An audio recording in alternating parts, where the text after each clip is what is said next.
is Yggdrasil because it's the Great Catastrophe tree. Here's the new villain. We beat the new villain. We move on. Here's the new villain. We beat the new villain. We move on. Here's the new villain. We beat the new villain. We move on. Here's the new villain. We beat the new villain. We move on. Here's the new villain. We beat the new villain. We move on. Run. Welcome to Pottages, your friendly eight-legged dog-bus companions for the 2020 Digimon Adventure reboot. This week we're discussing episode 64, The Angel's Determination. I'm your host, Jeff Oberg, and for my guest this week, I'm excited to welcome back Aaron. Hey, thanks for having me back again. Yeah, glad to have you back. And, the second episode in a row, not Mimi-centric. Who would have thunk it? Yeah, this is an all-time record low Mimi involvement for an Aaron episode. Did she have a line? I don't think so. I think she might have had one line. It was mainly like Togemon just doing Chico Chico Bamban, I think. Yeah. But, that was also dear to my heart. Which, honestly, like her Palmon jumping off and evolving in midair, like, stole the show. So basically, this was a Mimi episode. Yeah, and I mean, like, she did turn completely green and, like, look like an alien. So, Mimi, fun times. Yep.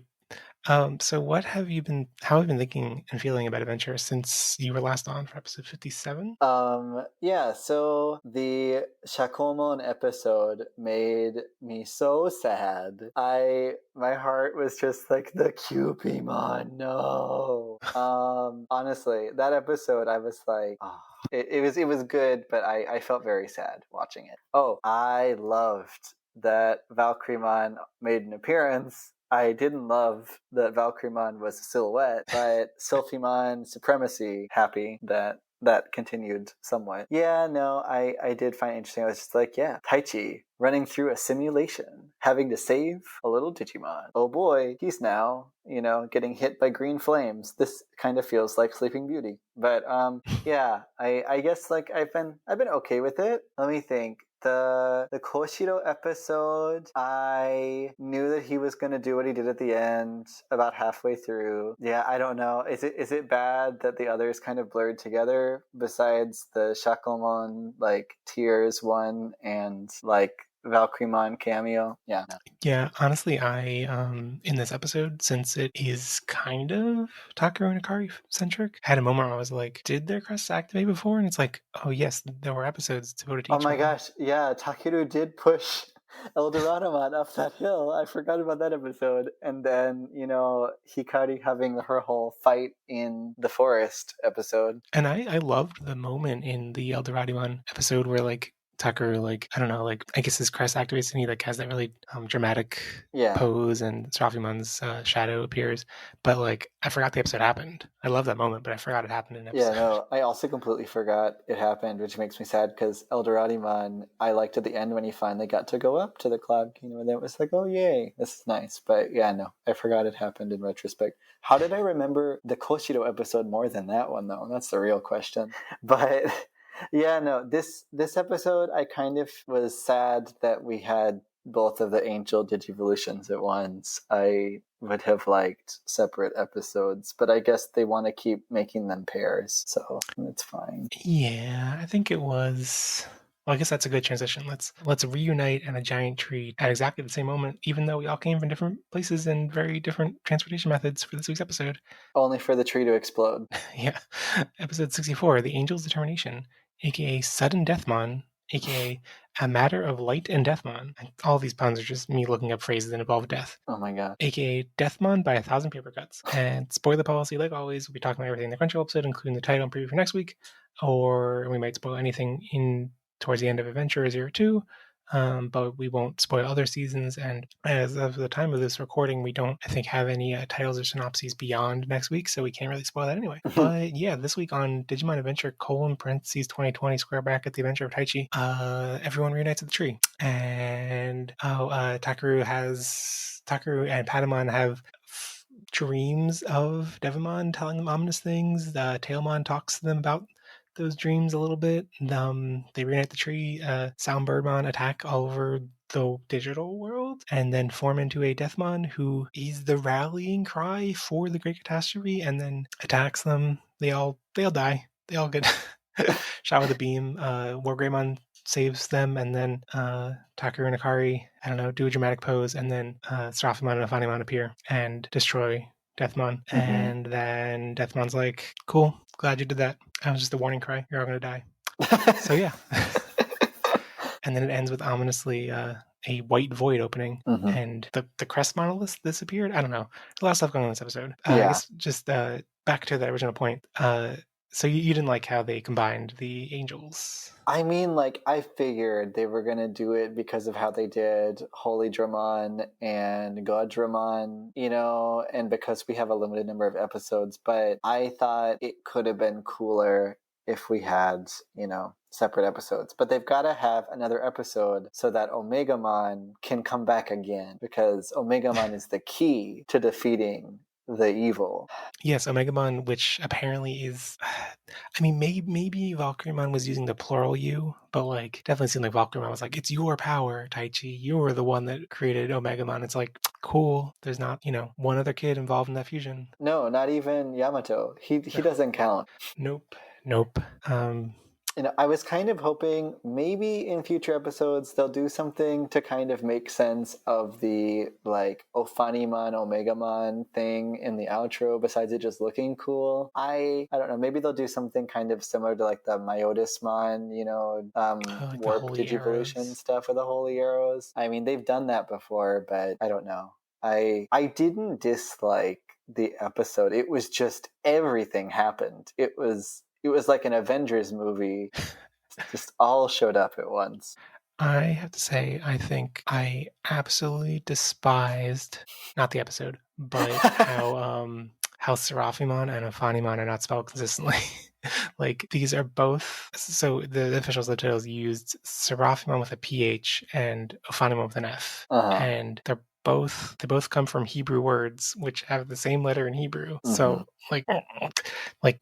okay, I think it should be a PH in both, but like if you're gonna go with an Yeah. F and a phoneme, at least go with an F and Seraphimon too. But Yeah. no, Consistency. yeah. Well, but the episode overall, like, I think it was good. I thought it was exciting because so many things were happening at once. But like when I rewatched it, I was like, a lot of things happened at once. But like, did they? Like, Yeah. I feel like the parts that excited me were the kind of like re-examining the lore that we'd seen so far, at Mhm. least in terms of like Devimon, like how Devimon and Millenniumon relate to the Great Catastrophe. Mhm. But I feel like they didn't actually provide any concrete answers. They just like were really vague and confusing. And at least some points, like when Wisemon was talking about Deathmon, I went back and rewatched that scene and I was like, what he's saying doesn't make sense. Like, it's not just like vague. It's like, I was wondering if it was like poorly translated maybe, because it's just like Tailmon's talking about how Deathmon leads the Dark Digimon, or led the Dark Digimon and Yeah. was the king of Dark Digimon. And then Wisemon's like, yes, the war between light and dark began with Deathmon's attacks, but it was a mystery why Deathmon would try to destroy darkness. And it's like, what are you talking about? Try to destroy darkness? When I was discussing this with my boyfriend, I think like his interpretation of that line meant that like by igniting the war, that would eventually lead in darkness's demise. Yeah. So like it was clearly a bad strategy. So why did? But like it's not. It's just a really, I don't know, really weird way of saying that. Yeah, I mean, that's the conclusion I made from watching it, but I didn't go back and rewatch the scene thinking about the Japanese. I just was, pushing Grand Blue and watching at the same time for that part. But yeah, no, that's what I had come away with the conclusion of. Yeah, I did think, I was just like, oh, Deathmon, you really trying to live up to your name and just obliterate everything, make them go and die, aren't you? Yeah, but like I had said on the last episode, Soundbird Dramon, hello, you are back. I thought you were forgotten. I thought you were something the writers just thought, oh, 5 episodes ago, maybe we need to have Soundbird Dramon come back. Maybe you were, but evidently you were part of the great evil all along. Yeah, it's like I've gone through various phases in my reaction to Soundbirdmon being so pivotal. Your Soundbirdmon grief. But like, it's like the idea that we thought they were Devimon's puppets, and then we find out in this episode. I mean, again, they're not explicit about it, but very vaguely they seem to be implying that Sound and Birdmon were controlling Devimon, kind of, or at least were driving Devimon mad. Yeah. Were like the force that was driving the darkness out of Angemon to create Devimon and drove him mad or whatever. So like that's cool to reframe them that way. We thought they were Devimon subordinates, but actually it was the other way around. Yeah. But we only thought that because they gave us so little evidence, and it's like it feels like a I don't know, it feels like it's not playing fair to like intentionally mislead us and then never mention it again, and then be like, surprise, isn't this a big twist? And it's like, no, it's only a big twist because you didn't give us any data points in like 40 episodes, like or 50. Like it wasn't even late in the Devimon arc. I don't know. So like I didn't love that storytelling, but at some points I did kind of love it, so I don't know. I enjoyed the magical girl transformations for their mega evolutions. That was cool. Oh yeah, those are really great. Yeah, I liked that Ofanimon's like Anjawoman's like ring on her leg did like the egg thing. I thought that was pretty nifty. I was surprised they didn't make it more fan servicey, like in a good way surprised. Yeah, I think that's one angle I keep being worried about whenever characters like Ofanimon and Rosemon appear on screen, and I think they've done a good job of the show respecting that it's for kids and not, the gross fan service. At first I thought you were saying 4 kids and not 4 kids. And I was like, I don't think 4 kids ever owned Digimon. That was Saban. Fox. No, but I read something, I think Aster had said something about for Magna Anchaman, like that he like shifted to another series iteration of him or something in the middle. Oh yeah. In the evolution sequence when he like first like before he strips bare completely, which I Yeah. love that moment. But like before he's in the like Holy Angemon priest mode from the V-Tamer manga, which was a pretty cool callback. I didn't realize that was actually like an explicit different form of Holy Angemon. I thought Holy Angemon just looked different in the manga. So that was a cool reference. And yeah, the moment when he just like sheds all of his skin, not all of his skin, all of his clothes. That's grosser. He sheds his skin.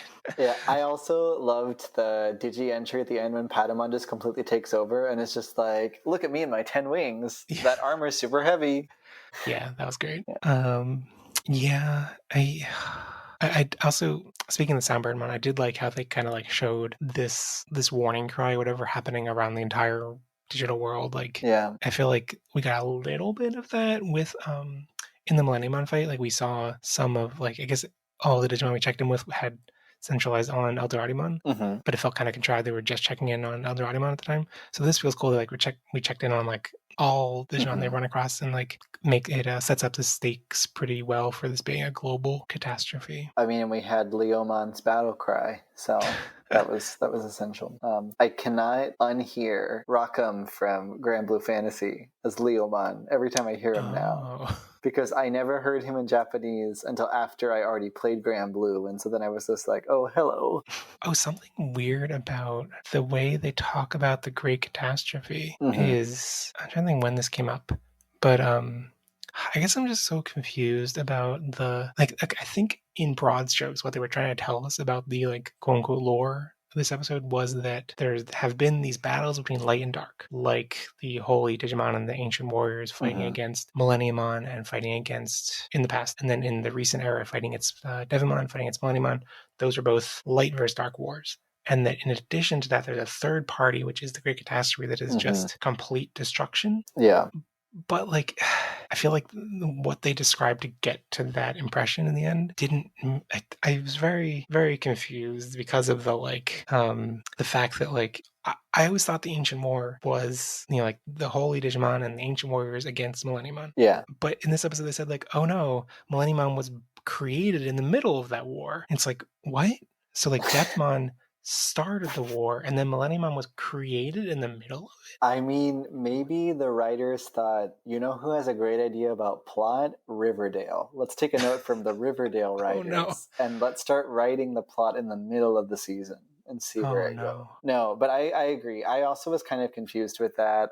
I do like the fact that the big scary thing is this void that's, gonna delete everything, so kind of, good or evil Digimon in the end, it just wants to delete everything. It's just gonna wipe everything clean. I assume that includes the children if they weren't to succeed, but we know they will because it's a children's show, but, maybe there'll be some dramatic moment where Taichi's like, I won't forget, and then he lists off all the crests and then his friends come back. Apocalypse.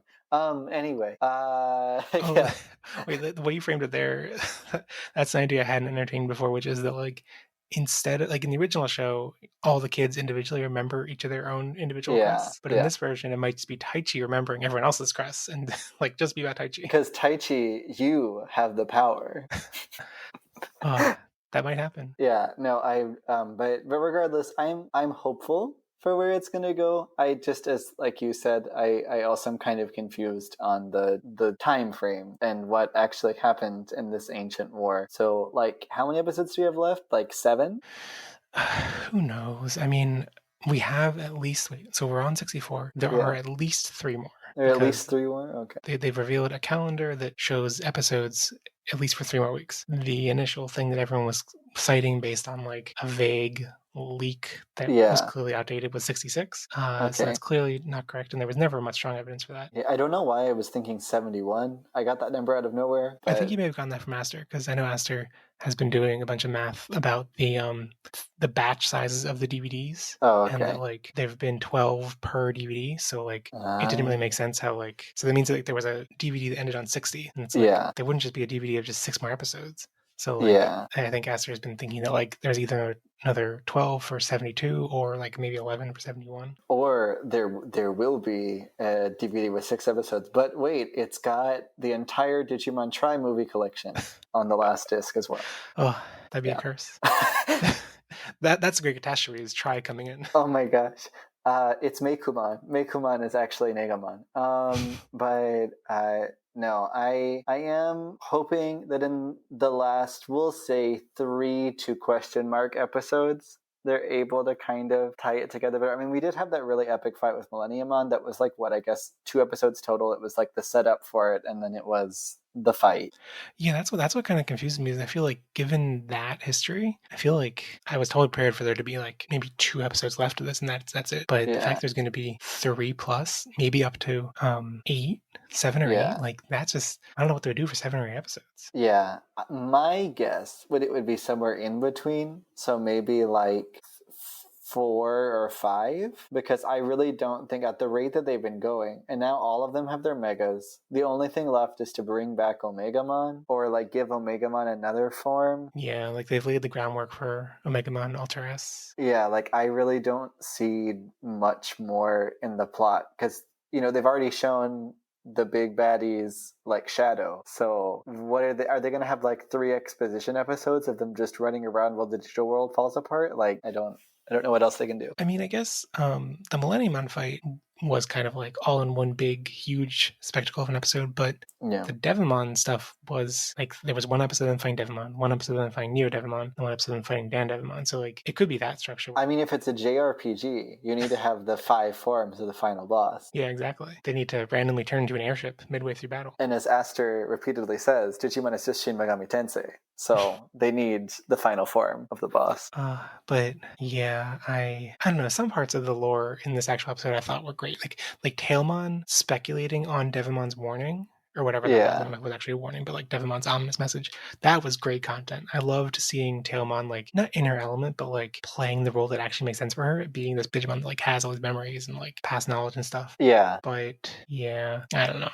I feel like at this point we shouldn't be confused about the ancient war. Like we've gotten like multiple episodes devoted to being lore dumps about the ancient war. I feel like it shouldn't still be confusing what happened and like what the different entities were. But I don't know. I guess it's all going for the great catastrophe was behind things the whole time.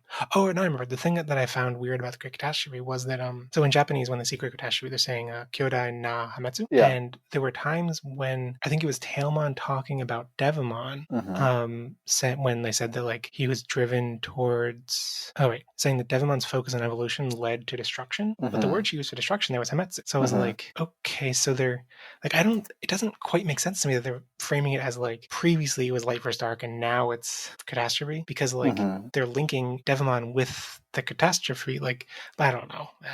Yeah, I mean, like Hametsu itself means like something's like ruin or destruction, or it's like fall or something, which is pretty generic, right? Like, yeah. But I don't know. Like for the that episode that in English was titled like Contact from the Great Catastrophe. In Japanese, it was just Hametsu Kara something. So like they've definitely in Japanese just been using Hametsu for shorthand for Great Catastrophe. But I don't know.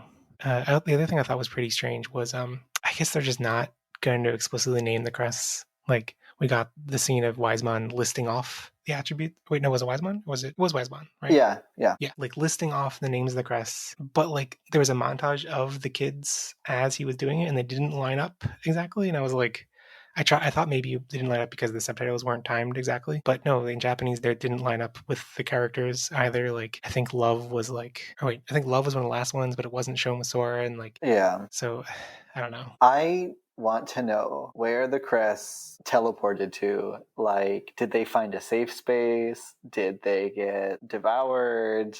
Like, Yeah, it seems like a weird mystery to introduce at this point. Like, that's where those 5 episodes are going to go. We're going to find the Cress again. just another arc of them following compasses and their devices to find them. And they're going to have a special BGM of Hey Digimon when they're going to find it. But yeah, I guess I just don't understand, like, those monoliths disappearing. It was ominous and it was a mystery, but like, did it matter? I don't know. Like, it's just monoliths. I don't know why it was a strange moment. I don't really understand. And I thought they were leading into, because like they set up the mystery, they disappeared mysteriously, and then the white void opened up. And I was like, oh, is this going to be like some higher power that's going to explain things to them finally? No. No, it was the enemy. Yeah. I guess we'll see. We'll see what happened in the monolith ? Maybe we'll get some insight on the Cress. I don't know. I really don't get why they were such an important factor in the original adventure series, and they're just not in this one, except for they randomly show up. So I hope there's some payoff with the Cress, like this time around. It feels a little bit like they're like kind of employing them in the show begrudgingly, kind of like they didn't want to have that plot element, but because it's such a fan favorite thing from the original show, and like all of the symbols, are tied to the characters and everything. Yeah. They were like, okay, I guess we have to include them in the show. So I always felt it was one of the stronger things about the show that kind of helped separate it from other, like monster evolving friend shows. Yeah. To like have the Cress and, them tied to these attributes and things. So for them to kind of not really acknowledge it, I found it strange, but we'll see how it ends. Yeah, it feels like if this is the end of the way the show has been dealing with the Crest, it feels like the only point was so that they could use the iconic symbols and then like wink and nod at the older audience that knows what attributes they correspond to. Yeah. The older audience who had to sit through all of the episodes of wandering through the digital desert. Well, I mean, compared to this, like, that was brief. Like, that whole series wrapped up in, 54, 52 episodes? Oh, yeah, that's and true. We're on 60, 64? See, I think it's because we keep forgetting random episodes even existed, that it feels shorter. Yeah. This episode continued the trend of kind of fun but bizarre cameos. Like the enemy that the Data formed into was apparently a Golemon form from Digimon World. Apparently, so that's kind of cute to take all these obscure random Digimon and keep putting them in the show. I liked seeing Edamon and the other one, I can't remember its name, appearing again. That made me happy. It was nice to see them. They're clearly still a couple. Yeah, they are. They're still duking it out, having their rap battle for supremacy. Yeah. Well, let's move into some 3 reviews. Andy Lucas OE said, expositional conversational Devimon. Okay, wait, that's one point I forgot to bring up. That like I really liked Devimon's ominous message, but like, and it made sense that Devimon would give that ominous message now, given what's happening in the moment. But it's just really frustrating given how much Devimon did not talk when he was actually plot relevant. It just goes back to Devimon is tsundere for Anjumon. True. That forbidden romance. Forbidden self-romance. Self-romance, yeah, narcissism. It's great. At PDX Anime, Devimon still relevant? Yeah. And Joseph Nosef said, music popped off. At Machine Dramon 22 said, new challenger arrives. And then is immediately defeated. Yeah, immediately obliterated with an Eden Javelin to the body. Which was pretty cool. It's nice that she wasn't like sitting around and buffing other characters. Oh yeah, I totally was worried when I was just like, well, we've already had 7 heavens or whatever, so what is she going to do? And then it was like, oh no, she's not going to do some angel like Halo thing. She's actually going to spirit through. That's awesome. I honestly can't really take that's whatever's called 7-7 attack seriously because of how it was used in Frontier, where like I don't think this is a huge spoiler for Frontier because it's in like the first, I think it's in like the first 15 episodes. Like he uses that attack and then immediately gets destroyed by his own attack, and it's like, oh no. So I see it, I'm like, wow, that Seraphimon in Frontier was a kind of a doofus. Rest in peace. Yeah, well, he came back. Dak and Jaxter said, Digimon World Golemon. At Dot Yawning says, Commando Paradigm Ofaniman. That took me a minute to read. I can't speak English.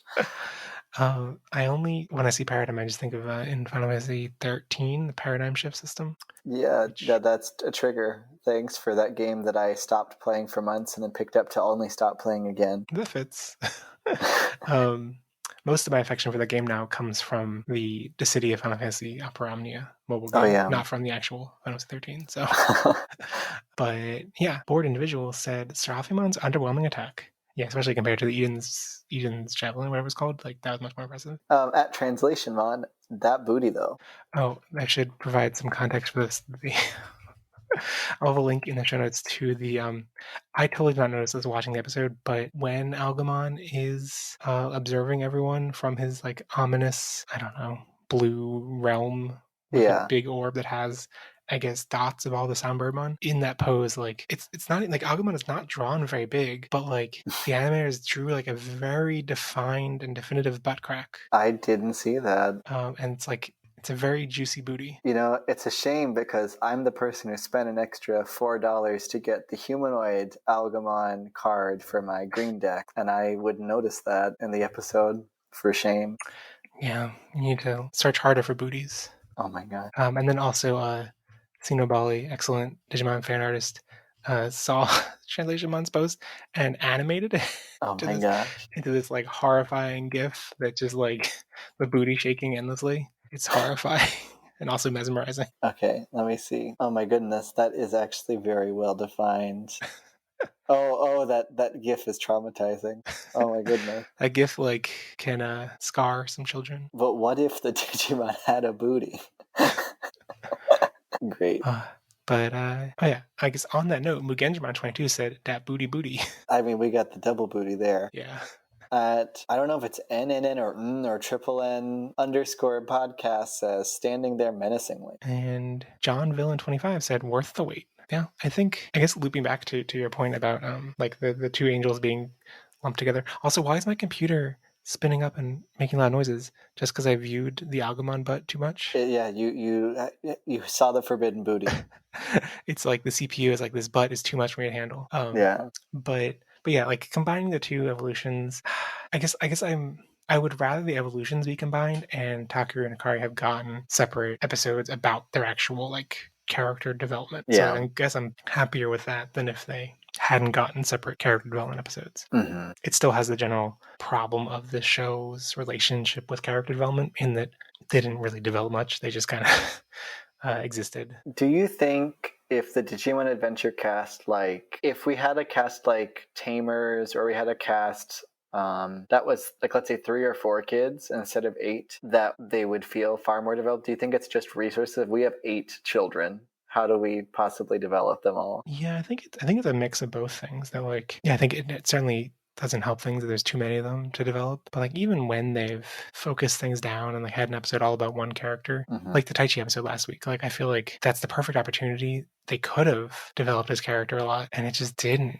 Like, it felt so strange, like thinking about how, if that was supposed to be him like a true test of courage and him like showing off how courageous it was, like it just didn't feel like it at all. You know, like, so like, yeah, I think it's a combination of both things. They really could have done. I think that's not what they care about in constructing this show. But I'm excited for Ghost Game if it seems to have a smaller cast, because hopefully that means that they're headed in a more character-focused direction. Yeah, I started watching Appmon last week. I've watched the first episode. It seems interesting so far. Nice. Yeah. I definitely remember not loving the beginning of Appmon because it was like, I think it's not until like episode 4 or 5 when other characters start to show. Like, I remember it being too many episodes of just Haru and Gachimon, but I think it still like had more fun and levity than this show's had for most of its run. But yeah. Moving on to some listener questions and comments. Joseph Snosif said they would like to see more of Zero Suit Seraphimon, which I agree with. Yeah, I mean, I think it'd be cool to have, like, some, damage poses or something, a la FE Heroes or something. Although I don't play that game because it's rigged and they just have more Camilla units. As that was my impression as of like 3 years ago. Maybe it's changed, but when I played it when I was in Japan, it was like very not friendly. It also is weird how like whenever new characters get unveiled for that game, it's like the things they show off are like their normal pose and then them like damaged with like armor falling off and stuff. And it's like they Yeah, understand who their audience is. they do. They know that they need more Camillas. Yeah, no, I thought that it was kind of cool to see the Zero Suit thing. It kind of reminded me of some of the evolutions in Tamers, so I Mm-hmm. thought that was neat. Yeah, yeah. Well, Andy Lucas OE asked, what do you think of the reframing of Millenniumon as a creation of Negamon and the Devimon reveal that he was turned evil to help protect the world? So I'm going to pause. There's more to Andy Lucas's comment, but I'm going to pause and just say, like, I did not get that vibe, but like, I don't think Devimon was protecting the world per se. I think he was driven mad by the Soundbirdmon and I guess Negamon by connection. But continuing with Andy Lucas's comment, I feel it adds much needed depth to Devimon's actions that make him a way more compelling villain than his original appearance, especially with the tragedy of Mugenjimon and Dan Devimon. But for Millenniumon, I feel it takes away even more from such an iconic Digimon that he's just a bioengineered monster. Where do the Vedamon tie into Agramon's plan since they were the ones who built the Mugenjimon body and Marshmallow Chimeramon for Millenniumon's rebirth? Feels like we're close to tying everything together, but just a few steps away from tying everything into sense. And out the last episodes, we'll finish this. Yeah.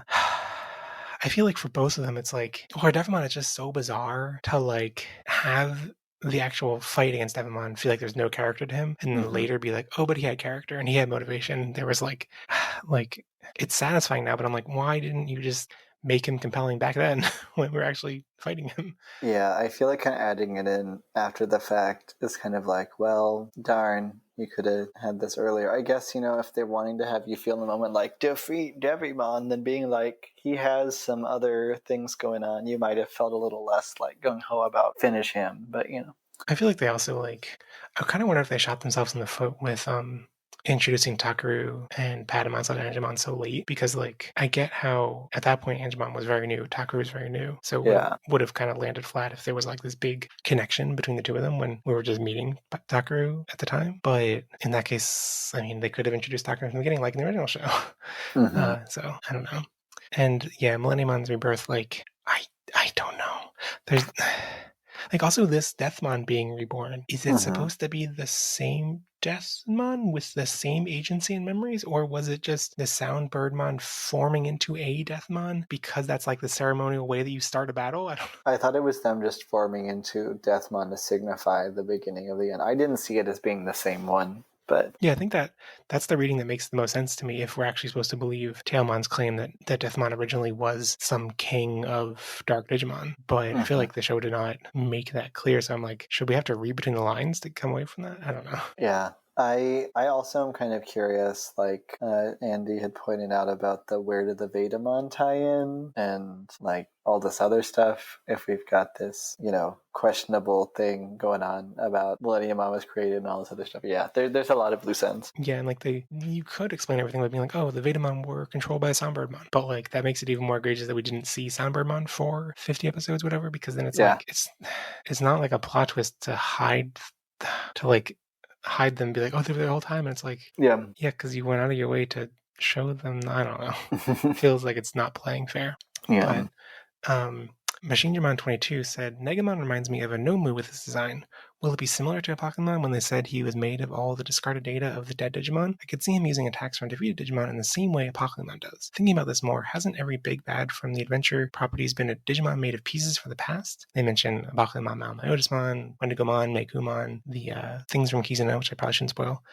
Even original Millenniumon with Monodramon. I should also mention that Nomu, they're probably referencing the villain entities in My Hero Academia that are basically bioengineered humanoid things. Okay, yeah, because I read that, I was like, what?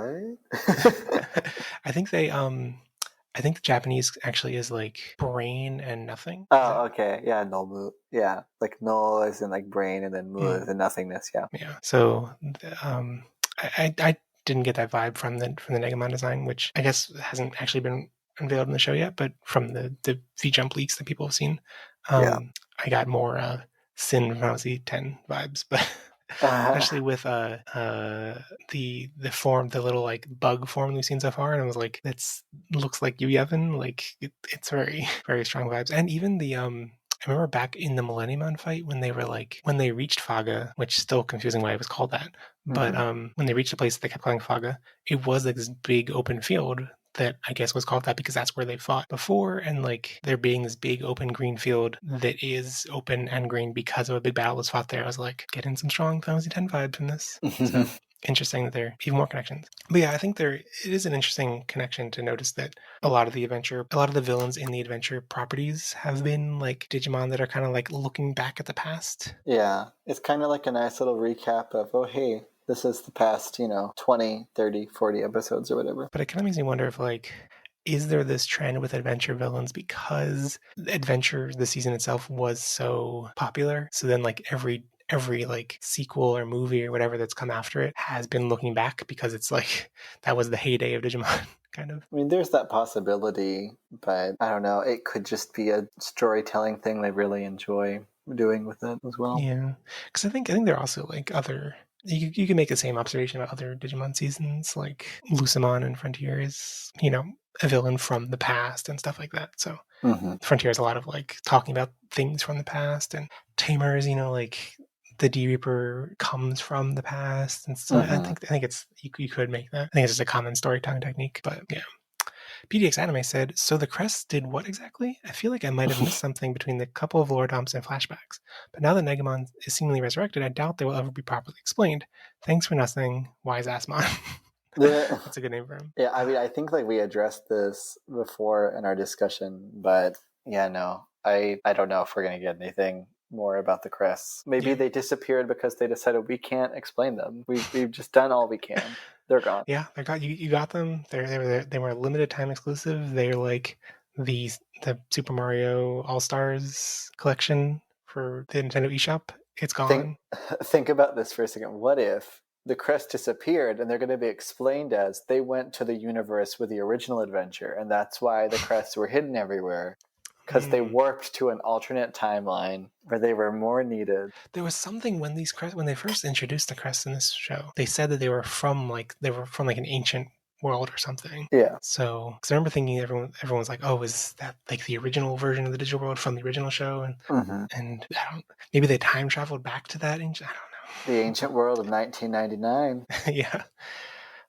Yeah, but I think I totally agree with the sentiment from PTX Anime that like, what significance do they actually have? Like, I feel like it was just for the one line they had this episode where they were like, "Oh wow, we really learned some things. We went to those places, huh?" Yeah. And did they? I don't know. I guess so. We really learned that people who are pirates aren't really bad. They just need food for their crew. Yeah, we learned that if a villain is like charming enough, they're not that bad. Yeah, no. Which is totally a good lesson to learn because evil politicians are never charming. Never. Well, Mugenjimon22 said, who will die first, Algamon or Negamon? Will Negamon kill Algamon Demi-Devimon style, or maybe Algamon will usurp him by absorbing his data? I think we've all seen all Algamon forms so far, save for the Mega level. No, I think we've actually seen the Mega level of Algamon. It's the thing that they fought as Omegamon in the first episodes.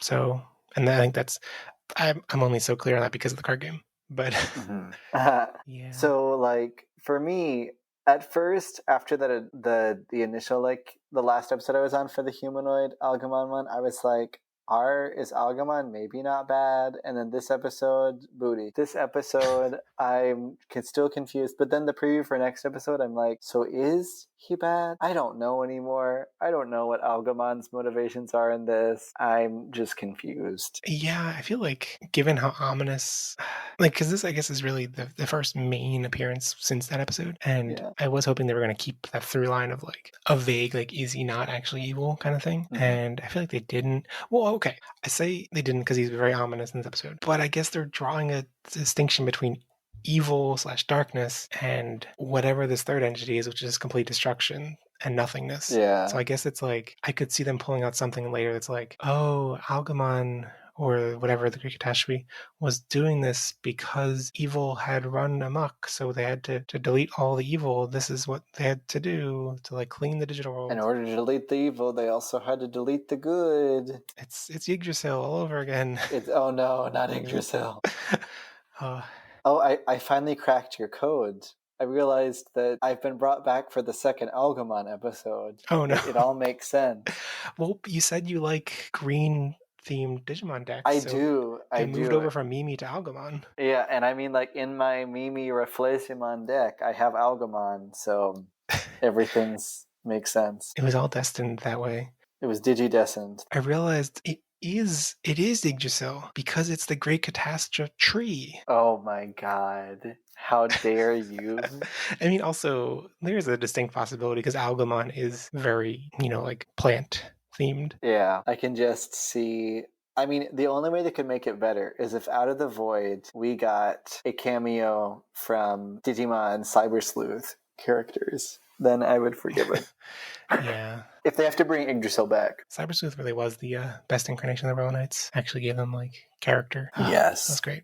Yeah. Well, I guess looping back to this episode to close things up, how would you rate this episode out of 5 stars? In terms of the episode, I would give it there were parts I liked, but overall it was kind of 3.5 to 4 stars. I'm being really harsh on it. I don't know. When you were talking about it, it sounded so harsh. I was like, are you gonna say 1 or 2? No, I've never given that terrible of a grade. Even in being a teacher, I've never given that terrible of a grade to people. I mean, it's okay. If I had to give the Digivolution sequences grades, I'd give them 5s. I liked the Mega Evolutions. I liked that Eden Javelin. I don't understand what's going on.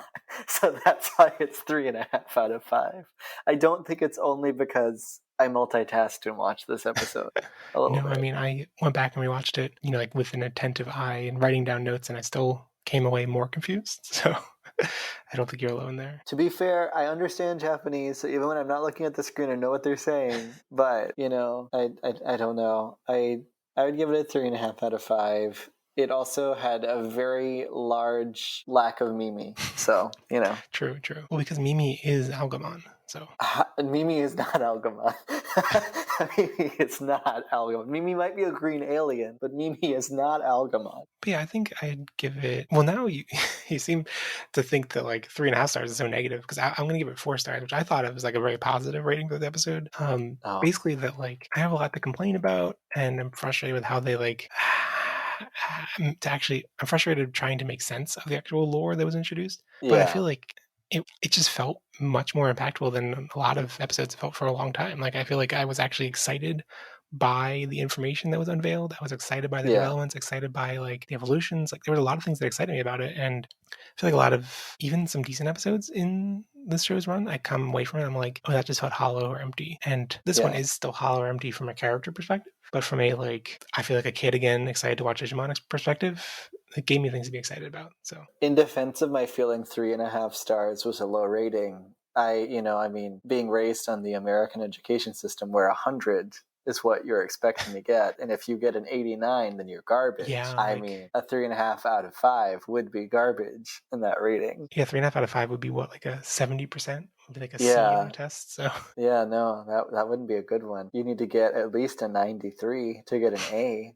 If you get a 92, that's an A minus, which is a horrible mark on your record. Horrible. No, I had in high school, because I guess they hadn't introduced, they introduced pluses and minuses eventually. Yeah. Midway through my high school. But before they did that, I had a perfect 4.0 record. Yeah. Until the first class that ruined the 4.0 record was art. Art. Because the art teacher was a huge stickler. It wasn't even AP art or anything. It was just normal art class. Just normal art. The teacher was a stickler for grading very harshly. And he also had a rule that he would have given me an A if I could beat him in chess. So I kept challenging the chess and kept losing.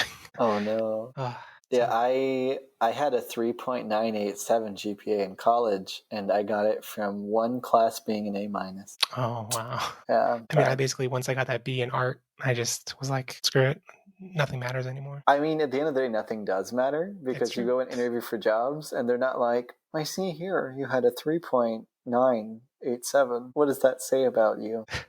But yeah, in terms of MVP, my MVP is going to be Holy Digimon Priest Mode, that microsecond of appearance. Yeah, I mean, my MVP is obviously Chiku Chiku Banban Togemon, but if I had to give another MVP, it would be Ofanimon because Eden's Javelin was badass. Oh yeah, it was great. Yeah. Kind of surprised looking at the ratings from the Twitter polls. The last couple episodes have all been pretty same average. What do you mean by average? Because see, I'm working on this American scale that I need to know. It looks like the average score was like a little under 4.0. But what was the one that there was one that was like a big drop before that? I don't understand what that one was. Looks like that was 61. What was 61? A place where that was the Tucker episode. People hate the Tucker episode. Really? I'm confused. What was the rating for Shakomon's Tears? Oh, maybe it was that one because I guess people don't like Sora. That was 62, right? That one was pretty average, I think. That was like one of my favorite episodes of the entire series, just because Oh. it made me feel so strongly about the Cupimon being like, we care about you, Shakomon. We will seal you away. I don't know. I got really touchy-feely with that episode. Like, my heart was just like, oh. And now I feel heartless because I didn't connect to the Cupimon, so I was like, okay. And well. I used to have Cupimon as a partner Digimon in one of my Digivolutions, so maybe that explains it.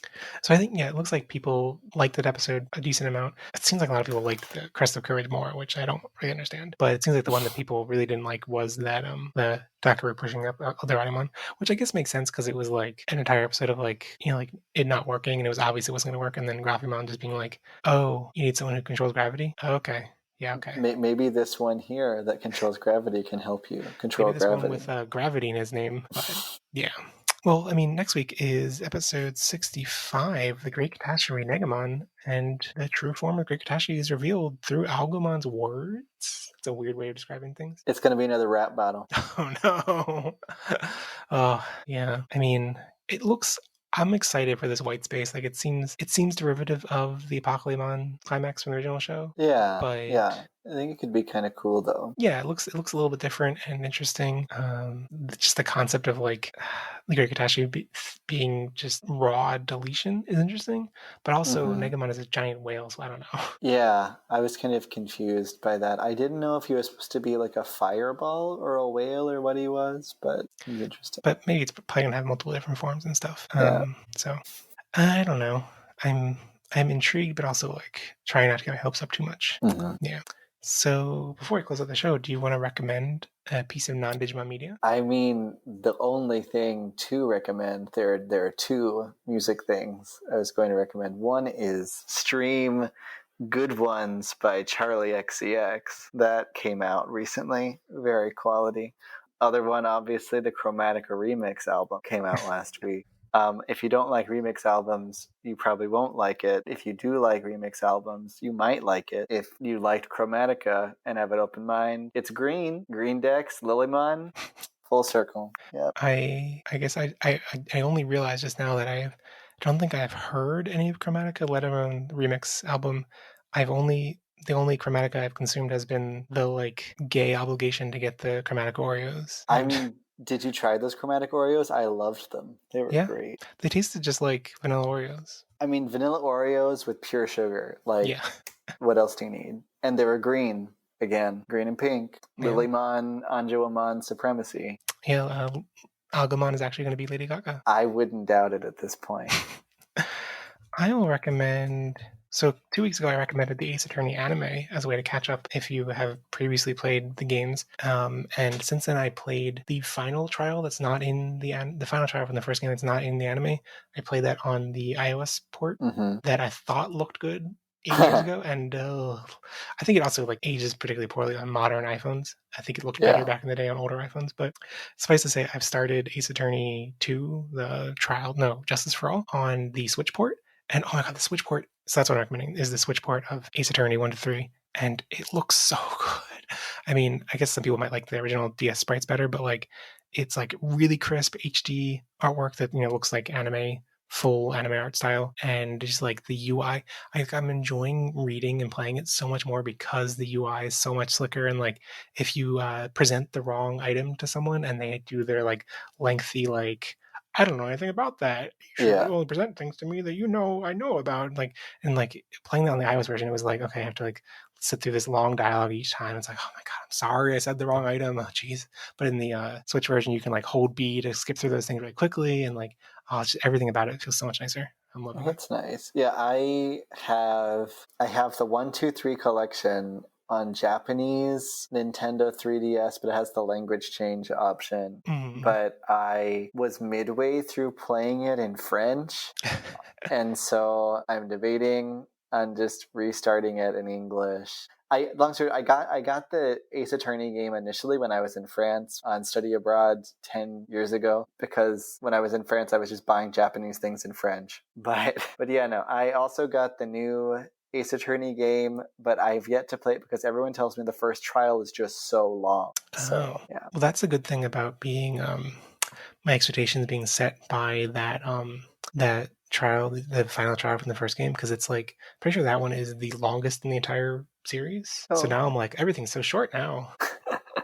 Yeah, I'm debating on getting the Switch one though, just because A, must support things on every console, and B, just hearing you say that it's smoother and you can press B and things, that's very appealing. Well, I think it might be. I haven't actually tried the 3DS version. Yeah. So it might be the same. Yeah, because I know like there was a big leap from the iOS to the 3DS version, so it might be the 3DS to Switch might not be a huge leap, but yeah, I'm surprised they didn't do a port of the other Ace Attorney games, like 4, 5, 6. I can't remember, Apollo Justice ones. I'm surprised they didn't do a port of those at all, because Apollo Justice is like only on the DS, if I remember, and like 3DS shop. Yeah, I think they ported it to 3DS, but digital only, and so it's gonna be weird. Like, I'm aiming to play the entire series, but it's weird that I have to like play these first three ones on Switch, and then these ones on 3DS, and then this one on DS, and this one has not been localized in Japanese, so I can play it in Japanese on DS or play a fan translation on PC maybe, and then I can come back to Switch for the Great Ace Attorney. Yeah, it's running around. Yeah, running around different platforms, but I think it's worth it so far.